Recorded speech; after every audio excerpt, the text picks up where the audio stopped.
Hi, I'm Ashwin Vasavada, the Deputy Project Scientist for the Mars Science Laboratory, and this is your Curiosity Rover Update. It's been a momentous week for Curiosity. We've wrapped up our scientific study of Rocknest, which also means that we've completed the checkout and first scientific use of all of our instruments on the rover, and it truly is working great. We began the Rocknest campaign by searching for a suitable drift of sandy soil using our Mastcam color cameras.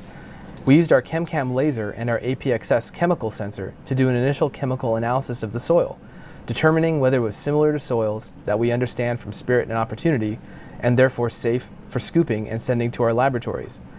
We used Molly, our hand lens imager, to take close-up views of the soil to look at different particle sizes, shapes, and colors, and how they change with depth.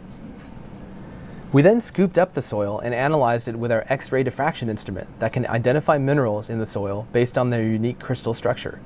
But it turned out that a good amount of the material in the soil was not crystalline, but that's no problem for our other laboratory, SAM. SAM heated up the soil in an oven and measured various gases released as the soil components broke down, such as water, carbon dioxide, oxygen, and sulfur.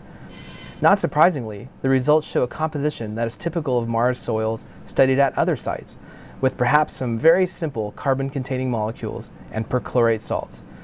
We haven't yet seen any complex organic molecules, but sand isn't the best place to look. Finally, it's worth remembering that the big questions in science, whether Copernicus finding that the Earth goes around the Sun, or Darwin showing that natural selection drives biological evolution, were answered only after many measurements were taken, compared against one another, and hypotheses were proposed and tested against the data. Only then can the big picture emerge and the theory get accepted. It'll be no different for Curiosity in its mission to understand the habitability of ancient Mars at Gale Crater. There won't be any single image or measurement that'll answer everything. We're in it for the long haul. But now we know that we have a fantastic rover, a great set of tools, and a fully functional scientific payload. So let's get on exploring. This has been your Curiosity Rover Report. Please check back for more updates.